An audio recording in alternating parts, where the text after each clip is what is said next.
go. It's time to fire the employee, and you want to make sure that you have all that documented, right? It's one of the major things that a judge is going to be looking for, in a wrongful termination type of lawsuit. Is, did you follow good, reasonable human resource practices? Did you follow them consistently? Were they well accepted practices? And did you have stuff documented? Did you document these, alleged instances of, inappropriate behavior, bad performance, whatever it is. So, yeah, you want to make sure that you've got your facts and specifics documented. It may well come in handy later if it turns into a lawsuit. Yeah. Do you recommend, I've been to some companies where this is policy, somewhere it's suggested, and somewhere it's not, to have another person, another manager present when you're giving someone a coaching conversation or a review.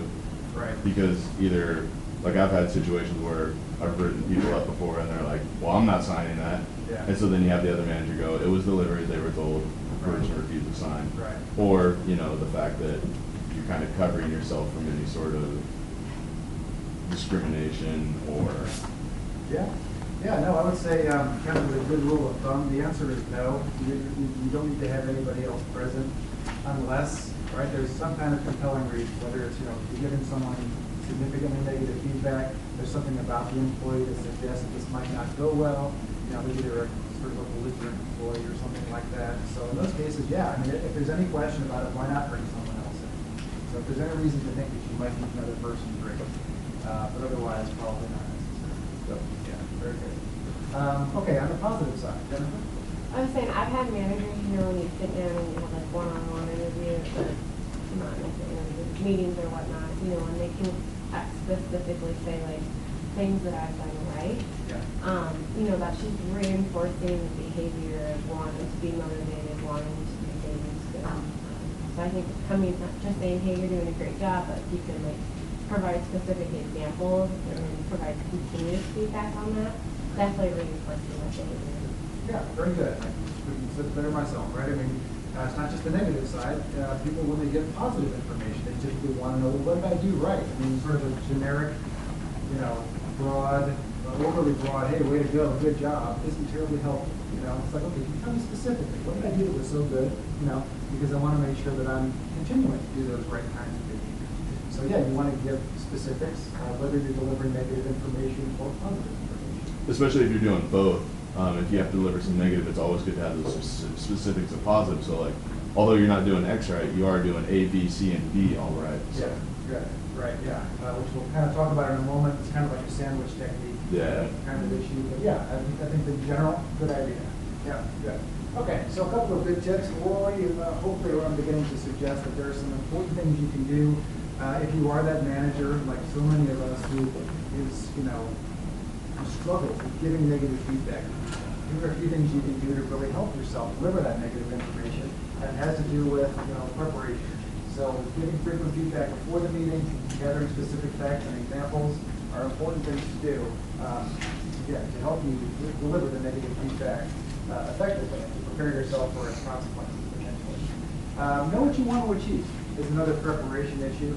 Again, sometimes managers will just kind of sit down and wing it. I would encourage you guys, of course, to not do that, to make an outline of the points you want to cover so that you've got an agenda to follow, to keep yourself on track, on time, and such things. And I'd encourage you to consider giving the employee that outline in advance, or some kind of advance notice of what's going to be covered. Now, like so many things we talk about here, this is not an absolute. This is kind of a rule of thumb. That in general, it's a good idea to give people an advance warning about what's going to be talked about.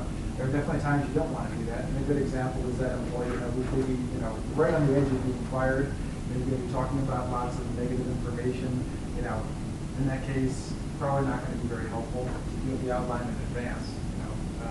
But assuming that it's just generally a pretty good, at least a pretty good employee, someone who appears to care. As an employee, they want to keep their job, they want to be there. For the most part, it's a good idea to give the outline in advance.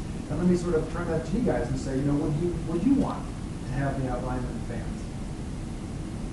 I'm guessing for most of you, the answer is yeah. I would like to know in advance what we're going to be talking about. So, you can spin the table around and see why, it's such a good idea, I think.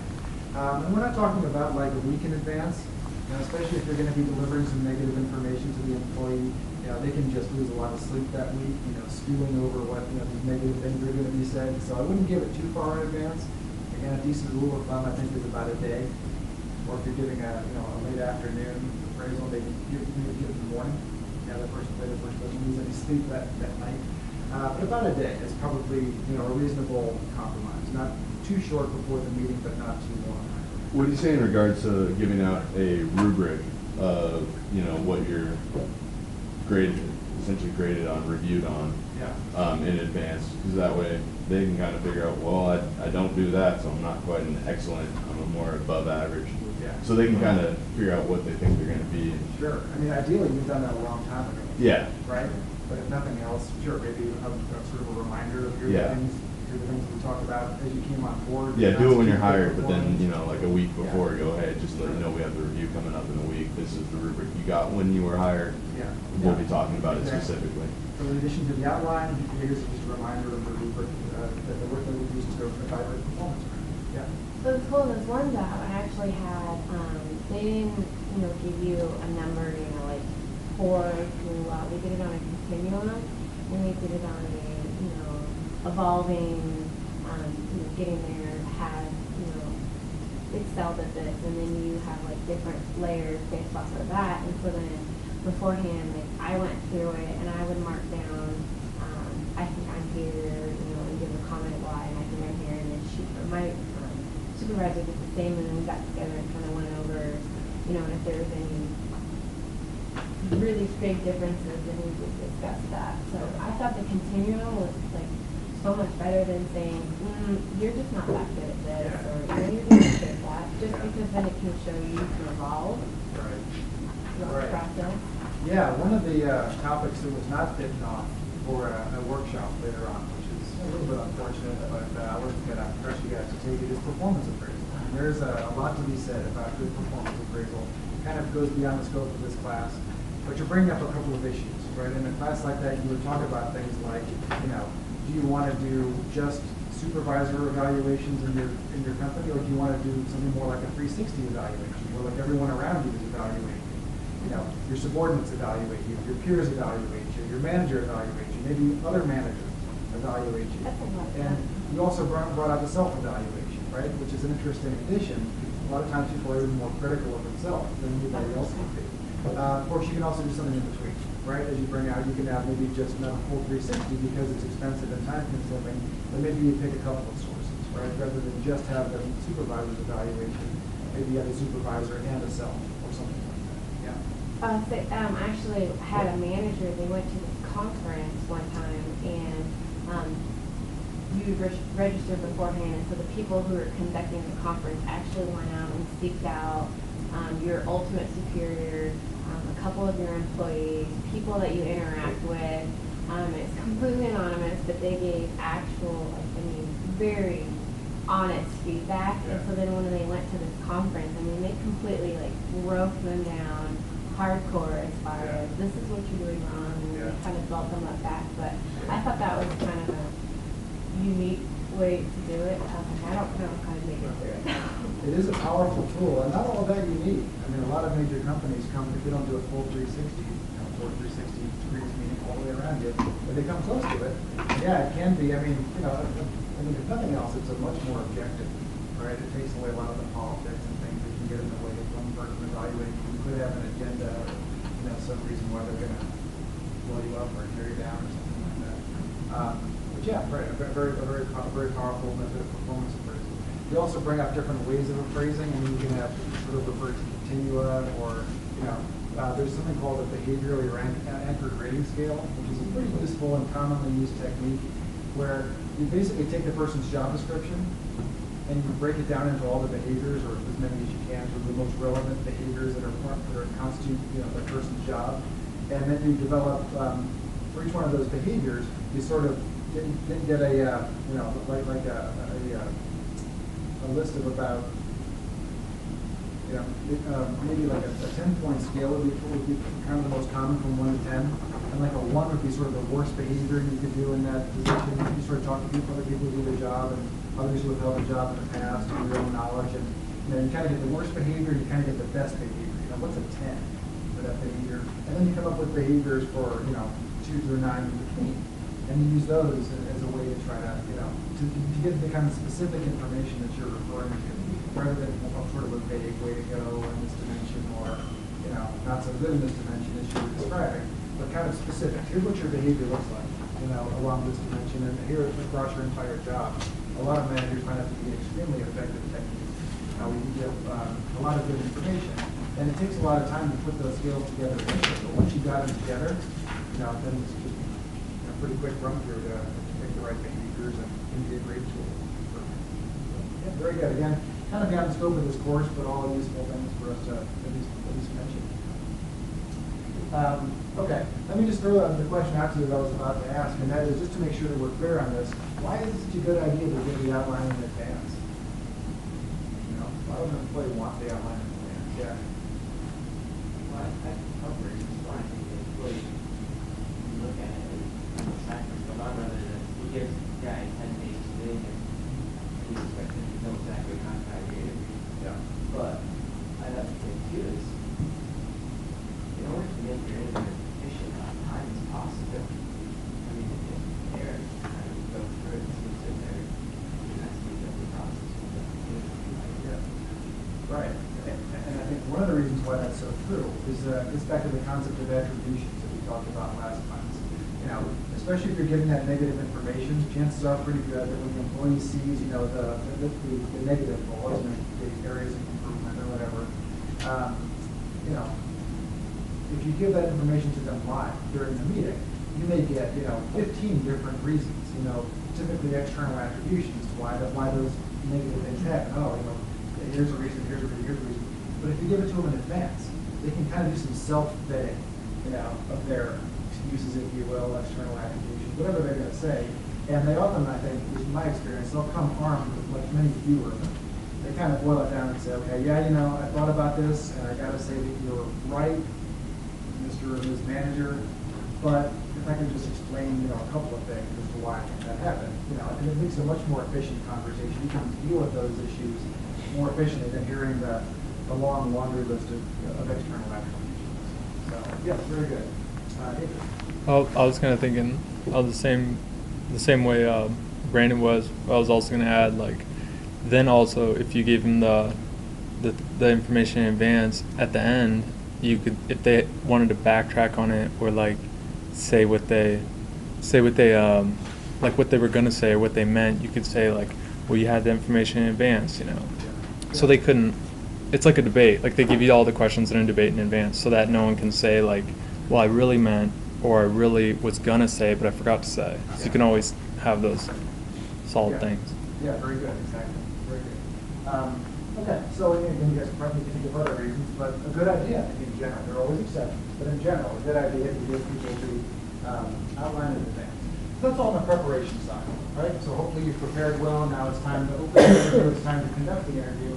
The best tip that I can give you from my own experience and the literature in this area is something that's a little bit non-intuitive, I think, for many of us.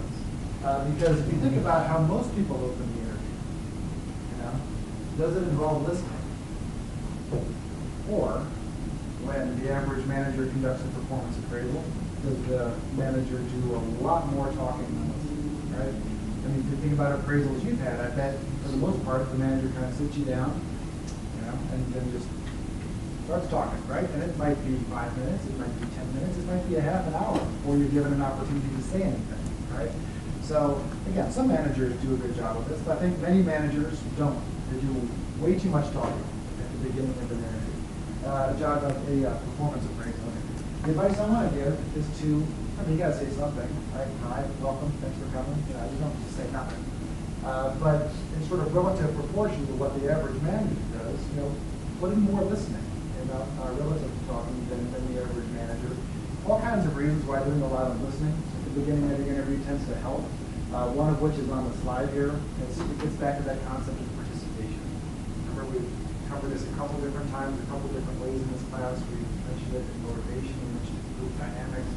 One of the great principles of management, at least in most cultures, not necessarily in every culture, but certainly here in the U.S. and many cultures, in general, you'll find that the more you allow people to participate in almost anything, all kinds of good things tend to happen. People tend to understand what's going on during the conversation. They tend to be more satisfied with it. They tend to be more committed to whatever's discussed. And of course, those are three critically important things to have happen during a feedback giving session, right? I mean, you want your employees to understand, accept, and be committed to whatever you talk about. Of course you do, right? And one of the best ways to make that happen is to allow for some participation, right? To allow your employees to speak, to get their thoughts on the table. So that's one reason, is the power of participation.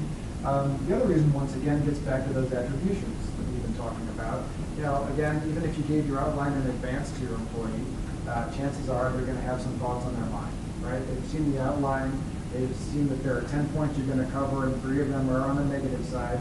Yeah, they're going to come in probably with some thoughts about that, and often some external attribution. So that's some reasons as to why, you know, that was out of their control, something that wasn't their fault, whatever. And, you know, you can imagine, you know, 2 interviews, right? 2 otherwise identical interviews. One is where you do all the talking as a manager, you don't listen, and the employee is sitting there stewing. You know, just sitting there thinking, man, if I could just get a word in here, my manager would just shut up for a second, I could explain why this is unfair, why this is not accurate, right? Instead, I just got to sit here and take it because I'm going to be polite while my manager is talking to me, talking cat right? But in scenario 2, you know, same interview, you do a lot of listening at the beginning. You give the employee the opportunity to sort of air their closet, you know, to get those external attributions out there, so they're not sitting there stewing about them throughout the conversation. And again, at least in my experience, you're going to find that the overall conversation is going to go better, be much more effective if you let the person, you know, get those thoughts out on the table at the beginning, instead of sitting on them throughout the conversation. If nothing else, I think you'll find much better listening to go on throughout the interview, if the person is allowed a chance to express themselves at the beginning. So those and other reasons I'm sure you can think of suggest why it's important to do maybe more listening than you might have otherwise thought about at the beginning of the feedback. So once you've hopefully, you know, opened the interview adequately, done some listening, now it's time to conduct the interview and get the information out there. A few thoughts for you. One is called the sandwich technique. I mentioned this a moment ago, and I think many of you are familiar at some level with the sandwich technique. What is it? Good, bad, good. Yeah, right? That's the sandwich metaphor, right? You give good information at the beginning of the meeting. You get the negative information out in the middle. That's kind of the, you know, the meat or the, you know, cheese or whatever, the middle of the sandwich. And then the other slice of bread on the other side is more positive information, right? So good information, negative information, good information is the sandwich metaphor. All kinds of good psychology to support the sandwich technique as to why it helps often in a feedback interview. You know, if I give you guys a list of 100 things about yourself, and well, first of all, which ones are you most likely to remember out of that list of 100? Primacy and recency. Very good. Never talk psychologist here. Yeah, psychologists will talk about the primacy effect and the recency effect. Basically, if you hear a list of things, the ones you're most likely to remember, all else being equal, would be the first things on the list and the last things on the list. And so applying that psychology to the interview, that suggests that the employee is more likely to walk away with a better memory of the first and last things that you talked about. And so why not have those first and last things be more on the positive side, to have the employee walk away hopefully with something of a good feeling about what went on during that conversation. Now, having said that, of course, you might be thinking, well, wait a second. You know, we don't want every feedback interview to be warm and fuzzy. You know, you might be delivering very serious negative information. You know, you don't necessarily want the person to walk away with, you know, big happy feeling about the meeting when they're prepared, right? Psychology also tells us that if I give you a list of 100 things about yourself, and they're all positive, except for item number 49, you know, are you going to be able to remember number 49 after the meeting? Human beings have a very old grudges. Yeah, well, hopefully not a grudge, but yeah, well, maybe, right? But the point being that human beings have a very strong capacity to be able to remember and process almost anything that's negative that's said about them, right? So it's not like the negative information is going to disappear. It's not going to get lost. You know, it's still going to be there, but it's going to be hopefully at least blunted a little bit, you know, by the effect of the sandwich technique. So some pretty good psychology to suggest why that's a pretty good way of delivering feedback to somebody. You know, begin something with something positive, get to the negative information, you know, get it out there, and then finish with something relatively positive. Can be a pretty good way in general of conducting feedback. Now there's some caveats here. You know, one of which is that, at least in my experience, the sandwich technique is much more effective with relatively inexperienced I'll say young, but of course young people can be very experienced. So maybe experienced is better. More mature employees, on the other hand, have seen it all. Someone who's been in the company, been in the workforce for decades.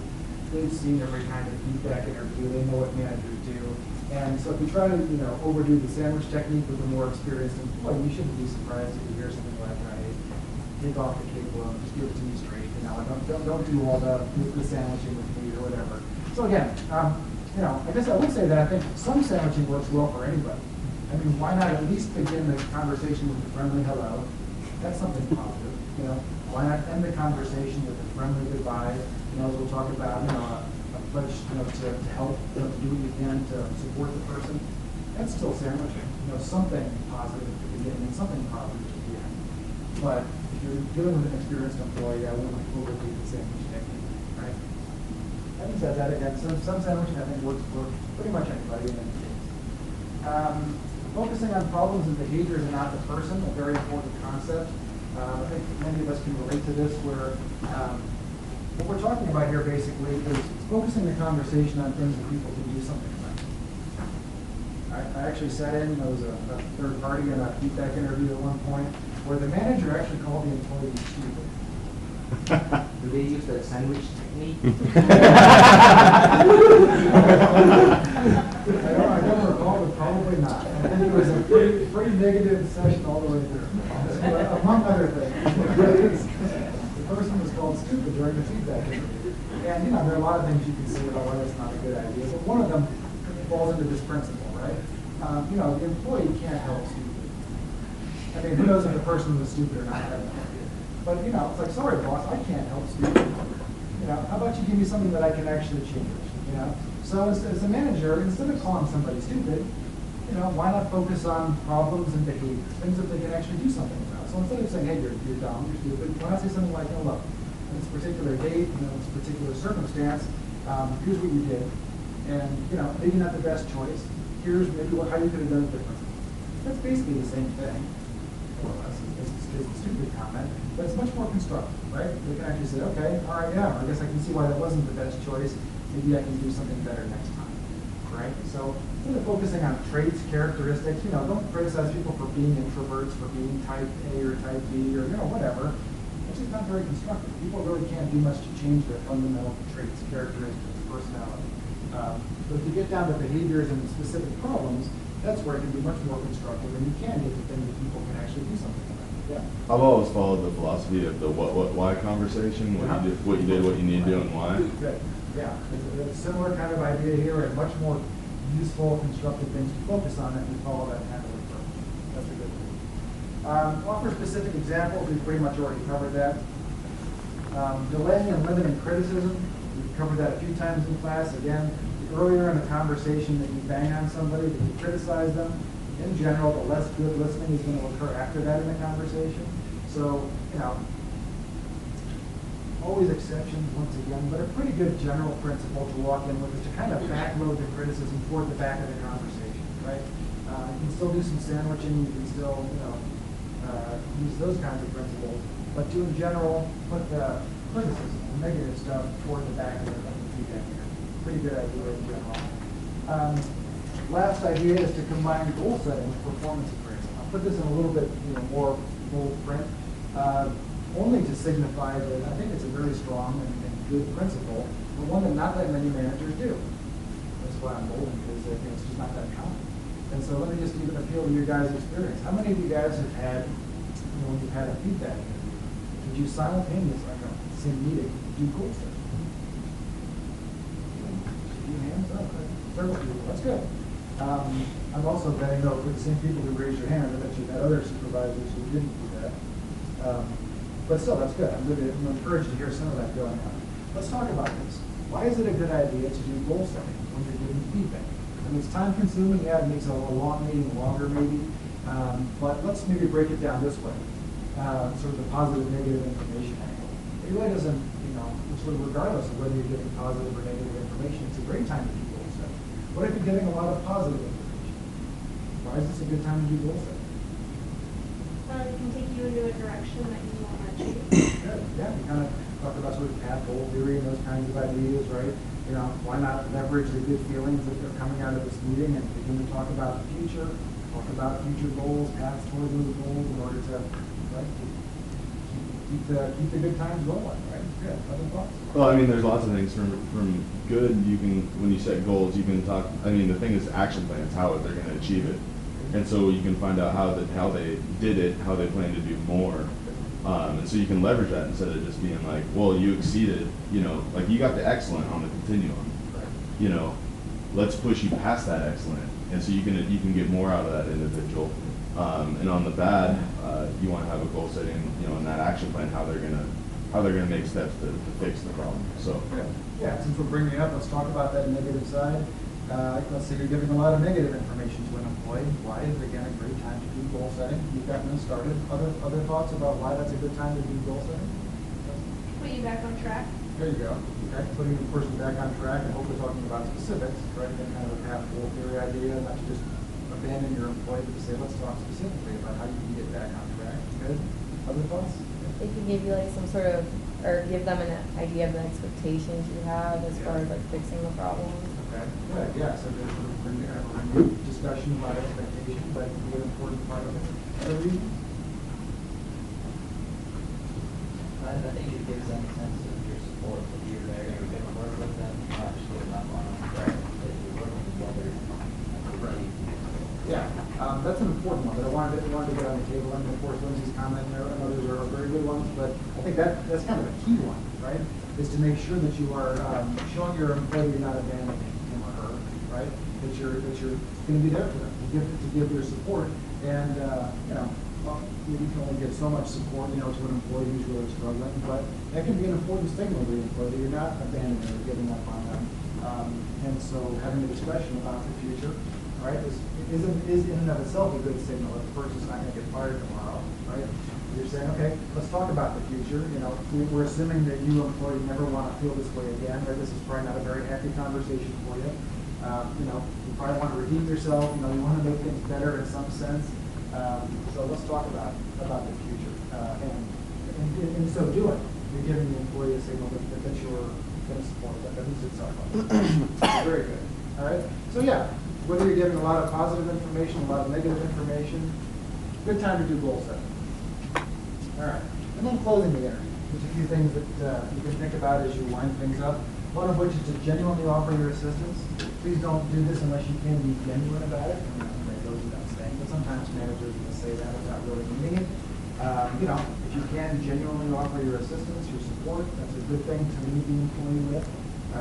Again, if it's a great employee, maybe that's kind of implied, but a good thing to say anyway. If it's a struggling employee, it's very important. They're going to want to hear it. They're hoping to hear that you as a manager are going to assist and support. And then finally, don't forget about the feedback giving from the standpoint of closing the loop. Right? You want to make sure that you restate the agreed upon steps for improving performance. You know, you probably talked about a lot of things in this conversation, maybe including goals. And you can't assume that good listening has occurred, as we talked about. So a good time to, you know, there are different ways you can do it. Sometimes managers will ask their employee to repeat it back to them. Pretty risky and probably not the best approach, you know, because your employee is probably going through all kinds of emotions, you know, dealing with negative feedback. They may not have even been listening for the 10 minutes of the conversation, you know. Human interaction is just like that. So rather than, I think, put the burden on your employee to restate what was talked about during the meeting, I think it's time for you as a manager to do this one yourself and say, okay, I want to make sure that good listening has occurred. You know, let me just go through quickly, you know, the 5, 10, 15, whatever major things that we talked about during this meeting, and then follow it up with a memo, right? Get a document out there, you know, where you, again, provide, you know, sort of paper form, you know.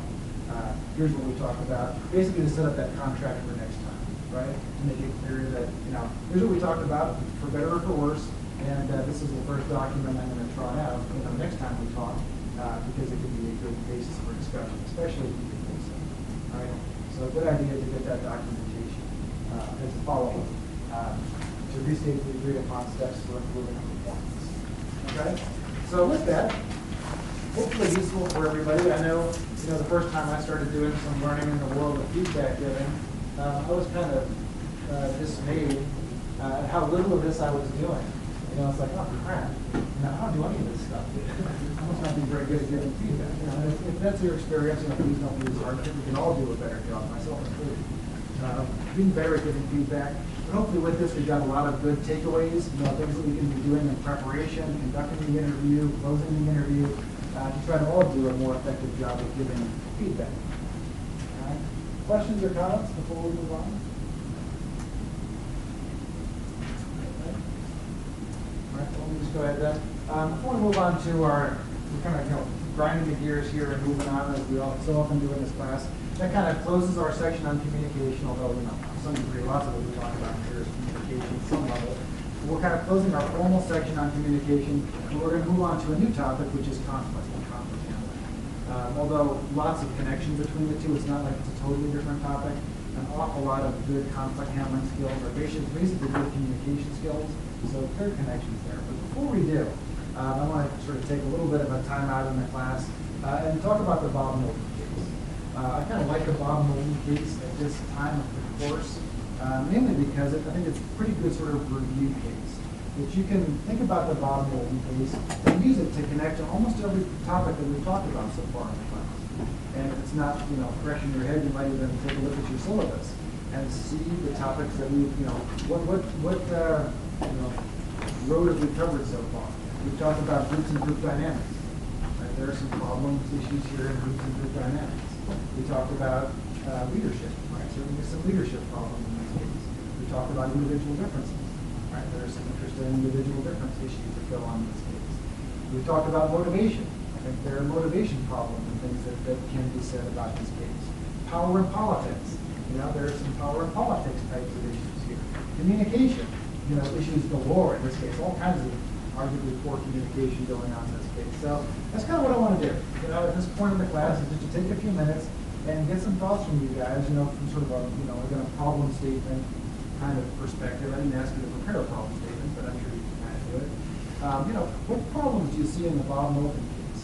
And if you can try to kind of connect them up to our course topic, so much the better. You know, I mean, give me a group dynamics problem that's going on. Can you give me a communication problem? Whatever. Is that something someone ponder that for a moment and get us started? What problems do you see in the Bob Knowlton case?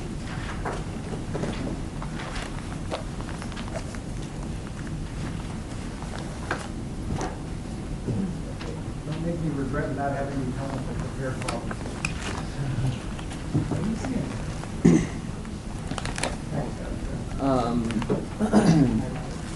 Bob was filtering his true feelings about Fester? Is that the guy? Yeah, Fester, right? You picture him like this bald head, right? Like the Uncle Fester from there. Yeah, Fester. So yeah, some filtering. Okay, as an example, maybe with bad communication. Yeah, remember our barriers to communication? There are any number of them that you might trot out for this case, but yeah, you do see some filtering going on. He's got, you know, a full message that maybe he wants to pass along to this individual, but passes along very little of it. And to his manager as well. And to his manager, good. Filtering going around in each direction. Very good. Okay. Great example. Thanks for getting us started. What other problems do you see in here that pertains to anything we talked about in this class? Yeah.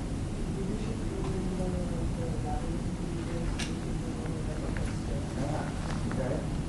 Yeah, at least if you take Knowlton's word for it, right? You might debate that, right? But he at least feels like the leadership is being usurped, right? It's being just, it was just stolen from him, right, by Fester. So definitely at least gets at a leadership issue. Since we're kind of on leadership, why don't we go ahead and stay there for a moment? Can anybody, you know, expand on that? What do you think about that? Is Fester actually, you know, stealing leadership? What do you think? Well, the boss doesn't delegate any responsibilities. He just lets Fester kind of join in, and he kind of just takes over, essentially, without giving any power to the leader. Okay. Yeah, so looking at leadership here, you can kind of look at Knowlton and kind of carve him up in terms of some maybe poor leadership he's showing. But as you're suggesting, there are other leaders in this case, one of whom is Gerald, right?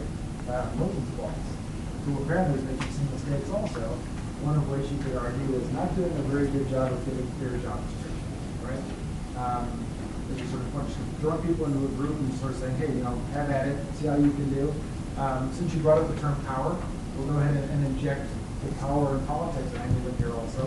What did we talk about as being a major source of politics in the workplace? Remember we gave two major drivers of political behavior. Remember what they were? Gold Star, or anybody who can come up with it? I'm sorry? Good, those are sources of power. Okay, so perfect answer to not quite the right question. The question is not what are the sources of power, what are the sources of politics? Where does political behavior come from? I'm sorry? Relationships, okay, yeah. I mean, there are lots of sources of politics, but I gave you guys the two major ones, at least according to the literature. This is just a guess, but external and internal drivers. Okay, yeah, I mean, yeah, you can carve it up that way, but it's not what I gave you in class. Anybody remember? Wasn't it? Hopefully they're in here. What are Wasn't- the two major drivers of political behavior? Wasn't it like social dynamics and like, it was like personal desire was the second one, or it was like greed, or? Yes, those are all in there, but they're not the ones I gave you. What are the two that I gave you? I'm sorry? Perpetuation of power? Okay, yeah, again, it's all in there, but they're not the ones I gave you. Okay, I'm sorry, what were they again? Yeah, uncertainty was one of them. Scarce resources. Yeah, okay. So yeah, and again, those are all good answers, but the information I gave you during that class was the two major drivers of political behavior in the workforce, according to the literature, are scarce resources and uncertainty. And we talked about how uncertainty can be with regard to almost anything. But one of the major examples we talked about during that class was job descriptions, right? If you want politics in your organization, give unclear job descriptions, right? You're just begging for political behavior. You're not being very clear what people's jobs look like. As we talked about, you know, maybe certain individuals will use that as an opportunity to be able to do some power grabs, right? If it's not clear where my job begins and ends and where your job begins and ends, I can try to take some responsibilities from it, right? Basically, it's one political maneuver, right? Political game plan, try to take responsibility for something. And so I'm not necessarily saying that Fester's doing that intentionally, but it is one way of looking at this case, right? It's a possibility that maybe Fester is doing some, you know, maybe intentional power grabbing here, right? To try to grab leadership, as Barney was pointing out. Again, I'm not saying that that's definitively true. There are different ways to interpret this case, but there's a real possibility here that this lack of clear job assignments, you know, by Gerald, has been triggering some political behavior going on inside the same environment. Very good. Okay, we can stay in the world of leadership. We can go elsewhere. I'm just curious. We can make this kind of a free-ranging conversation. You know, what are some other problems you saw in this case? I'm sorry, Jennifer, was that a hand? Oh, no, sorry. It is just yeah, so, like I said, it's like an auction, right? You twitch, Yeah. I'm all over you. Now, anybody? Other problems here? I think one of the big problems is Jared's when he gave feedback. Okay. I mean, he did kind of an interview with no one, but the interview seemed to be like, he said, you got to do a really good job with Hester, but if you were to give any kind of points to the adults that I have to do a project, you're going to do a really good job as a leader, you're the leader. Yeah. Rather than talking about this other guy, I mean, there's no reason to focus on that. Okay. Yeah, and I like that. You know, and so again, you know, a lot of cases like this, you kind of have to read between the lines a little bit. At least there's no information given suggesting that Gerald is doing an effective job of giving multiple feedback, right? You kind of get the impression, since he's leaving, and has no idea that Gerald is going to be giving Fester a new assignment, you know, to lead some other project. Maybe Gerald was guilty of not engaging in very good feedback. Yeah. Gerald have a new project too, so you get multiple. I guess I don't recall that. I think it was he was going to give Fester the chance to either, well, he was planning to offer Fester, I guess, the Air Force project, right? I could be mistaken. Does anyone recall that? Was Knowlton going to be given a new assignment? He was going to keep his assignment, but that's what can be promoted to Yeah. the health department. Good, okay. But very good. Maybe some poor feedback or lack of feedback giving on the part of Gerald. What else did you see in the case? Other issues, yeah.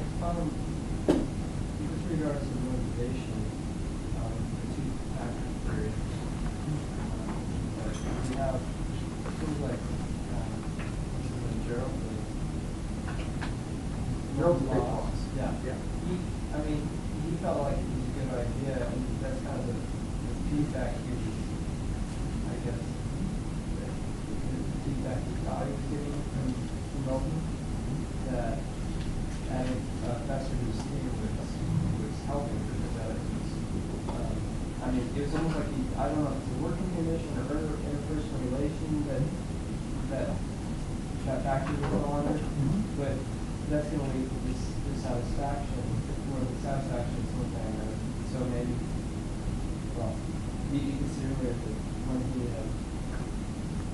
that Milton boss talked about recognition, that was the type of stuff that you can see at the beginning led to Milton's satisfaction, and we sit around thinking about his recognition.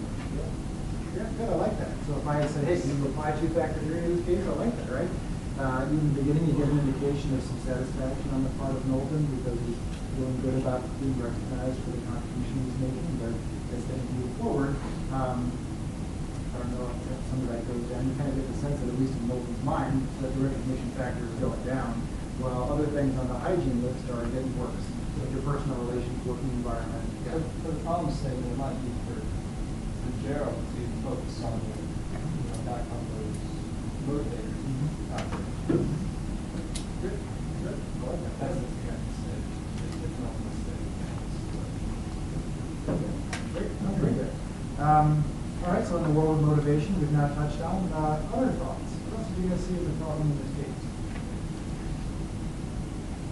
I think there's a lot of uncertainty or low probability performance and outcome and expectancy theory. Gerald has kind of said, well, whoever produces gets ahead in this business, but he's not really sure what it is to produce or perform. And if he does, he really can get the outcome that he wants. So I think that probability is low. Great, yeah. But yeah, good application of expectancy theory. Connected up to after that theory. Very good, yeah. Other thoughts? What else do you see here?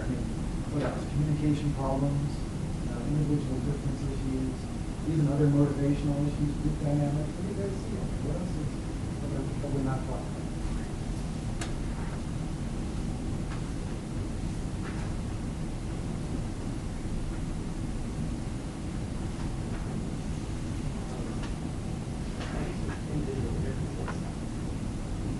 Somehow, speaking with all of the not just also not just Hester, but all of them have had some kind of issue with Hester.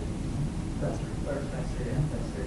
But none of them made known that either Hester or Gerald, and so that might be an issue that he's doing great, but it's kind of odd.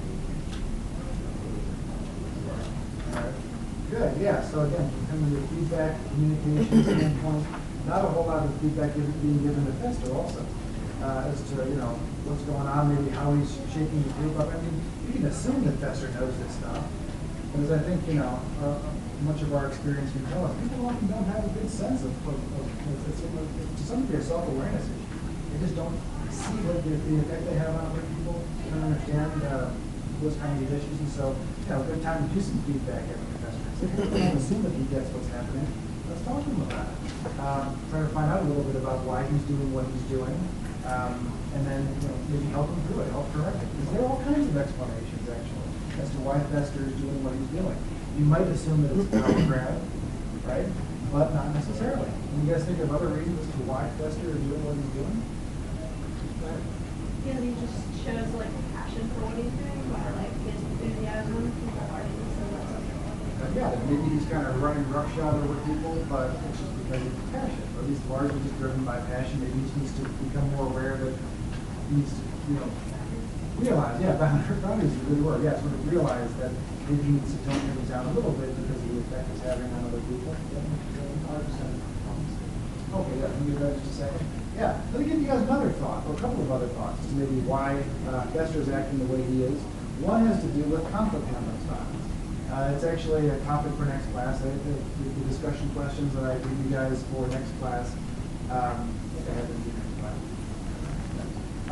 Ask you to fill out your conflict handling files. I'm not expecting you guys to know this yet. Maybe some of you have looked through that material or have learned it before.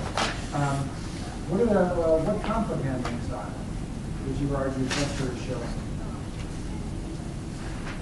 If you read the chapter, hopefully this is familiar to you.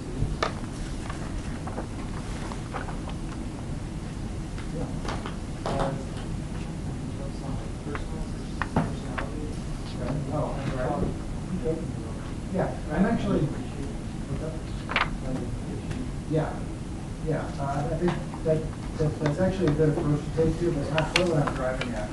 In your book, they're given there's a chart and they talk about what are called interpersonal conflict handling styles. And basically, we'll talk about this next time. But it's the degree to which you look out for yourself during a conflict versus the degree that you look out for other people. And there are 5 different styles. There's forcing, usually looking out for yourself, right? There's avoiding, you don't know what avoiding is. There's accommodating, where you're just kind of looking out for the other person and not for yourself. There's compromising, you all know what compromising looks like. And there's collaborating, you're looking out for everyone's needs together. So if you follow that, again, I know not everyone read this section. What conflict handling style would you say Fester is using? Yeah, aggressive, okay, yeah. So you may make some different claims about that, but I think most of us would come down this side probably forcing. Seemingly kind of looking out for his own needs and interests and really not other people. And you could debate that, but I imagine most of us would say forcing. Yeah. But also, you should be, I mean, whenever you take a job, at least every either of that, you work hard for the first couple of weeks to try to get in or to try to impress the boss, or just to help the other people so they like you.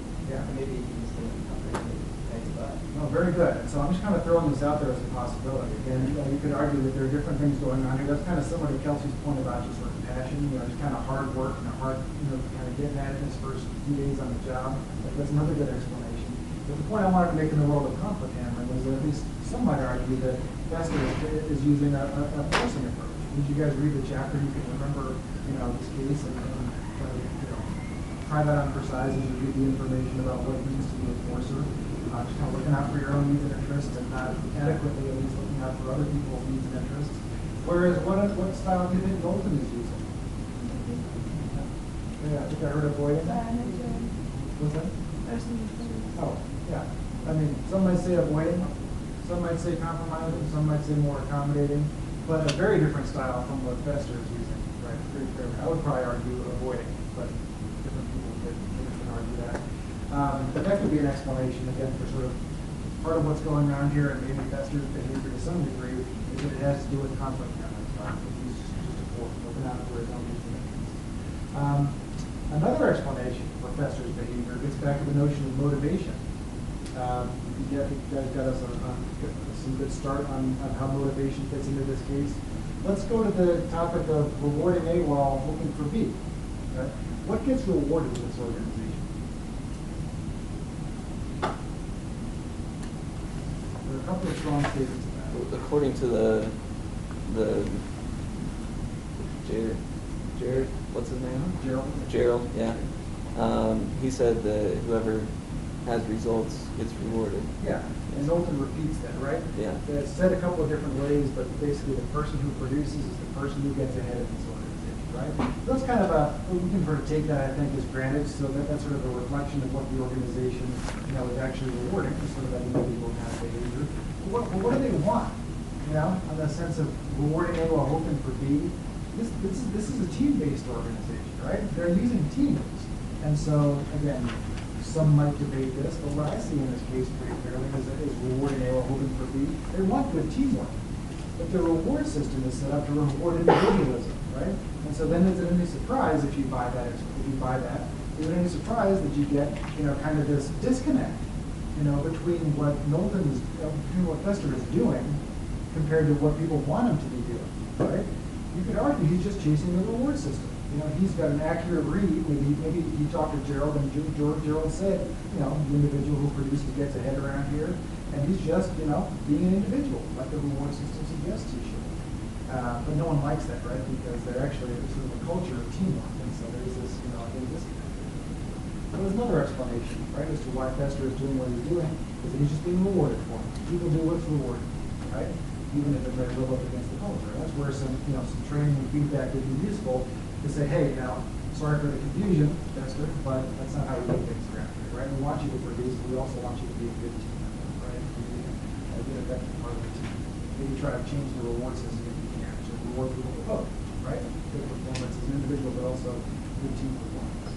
So very good, right? These are all, kind of competing issues as to why Fester is behaving the way that he did. Let me sort of then back off for a second, and then I think there were some other thoughts. I think, Mitch, do you still have a problem statement you wanted to get on the table? If I already blown it up or thought on it?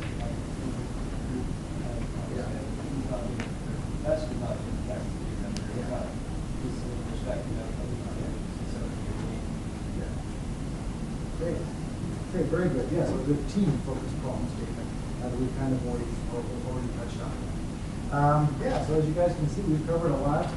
Maybe we'll do a tiny bit more on individual differences. I'll do that by asking you guys the question, why is Bob Moulton behaving the way he is? Right? We hit on a little bit by saying maybe he has more of an avoiding conflict handling style. Maybe you guys will read more about that in your book. But any other thoughts besides avoiding conflict handling style as to why Bob Moulton is behaving this way? I kind of got the impression that he was very new at being in a leadership position. And so I think he was, in a way, he was taking a lot of what Fester was doing as a challenge to his leadership rather than looking at it as fantastic. I've got a very bright mind underneath me that I can now use. Yeah. Okay. Good. I like that line of thinking. That sounds like a good call. Other explanations, other thoughts. Okay. Yeah, we can focus on maybe a lack of confidence, insecurity, some of those kinds of issues. That's actually one of the reasons why I like this case. And one of the reasons why I like to kind of have everybody read in a class like this is that there are all kinds of reasons, of course, as to why an individual might be insecure or lacking confidence or what have you. But there's an important leadership issue that I want to bring out in relation to that. It's one that I think we've already mentioned previously in class, but I want to make sure that I reemphasize it here in this case. And that's basically that sometimes managers will, I think, make a mistake in believing that they have to be the smartest person in the room. I think we talked about this before, right? And maybe that's at least part of what is going on here with Moulton, that he sort of thinks, this is awful, right? I have to go into these meetings and this guy knows more than I do. He's smarter than I am, and et cetera. And so, maybe this wouldn't be you, but you can imagine how a given MBA student could be Bob Moulton, basically, right? Being very threatened in that kind of situation, saying, this is not a good situation. I'm the manager, I'm a leader, formal leader, but I'm not the smartest guy at the table, right? And that could be a source of insecurity or lack of confidence or what have you. And again, I want to just have you guys remember this. If you potentially fall in that category for your own future, that you might get feelings of insecurity in that kind of situation, I'd like you to realize that that's not, being the smartest person at the table is not necessary for effective leadership, right? And as I think we said in that previous class, whenever we brought this up, it's actually kind of the opposite, right? That you can make a pretty good case that effective leadership, at least a part of effective leadership, is about, getting as many, Festers around the table as you possibly can, to find the best and the brightest as best you can with whatever resources you have as a manager, and to intentionally hire very bright, capable people. And to realize that that's not, it's not a source of concern for you as a manager. It's actually, a sign of good leadership. Is getting good people around, even if it, even if you're not the smartest person, right? So it's just a good thought for you, And it speaks to what your job is as a leader. Is your job to be the smartest, or is it more like just to, get a lot of good people together, put them in the right position, motivate them appropriately, do all the kinds of things that we talk about in a class like this, and get out of their way, get them to the point where you can empower them to do a great job, and hopefully congratulate yourself on good leadership, not poor leadership like I think to me that's one of the key takeaway points from a case like this, is to not let yourself fall into the problem. All right, well, that's a pretty good run through. I think that's most of what I wanted to get on the table for Bob Moulton. Anything else anybody wants to throw into the mix here? I can understand why he was full of threats, though. I I mean, in an ideal world, that is how a manager should work, by getting the brightest minds in his team. But in reality, a lot of times the brightest minds are promoted. And I would be afraid of losing my job, and I've got other things to consider on that way. Job security. Well, maybe especially in a small organization, where there are only going to be so many promotion opportunities, right, available. If it's a big company, there's plenty of room for us all to move up. But yeah, no, it's tough in reality. It's tough in reality, yeah.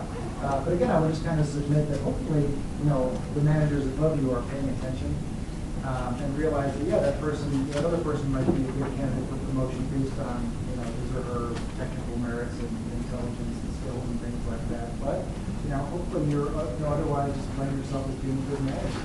That you're, good at gathering talent, that you're good at empowering people, and those kinds of skills in most situations are going to be more important in terms of moving you up in the level of management than the specific, intelligence or technical ability. But you're right. I mean, I agree with you. I'm not disagreeing with you at all. But hopefully, if you just good display of management skills, you'll get the promotion ahead of other people. But you might not, right? It is a real possibility. So very good. Great. Okay. Well, I think that's real good. I was intending to get into our slides for conflict today, but with only a few minutes left, I will just pass back your papers. And just please bring the conflict slides. We'll start on that next class. And yeah, I'm not going to give you guys anything else. We've got plenty to do, right, just to get your research paper done. So really nothing else to do. I'll give you your papers back, and I'll look forward to seeing you on Tuesday.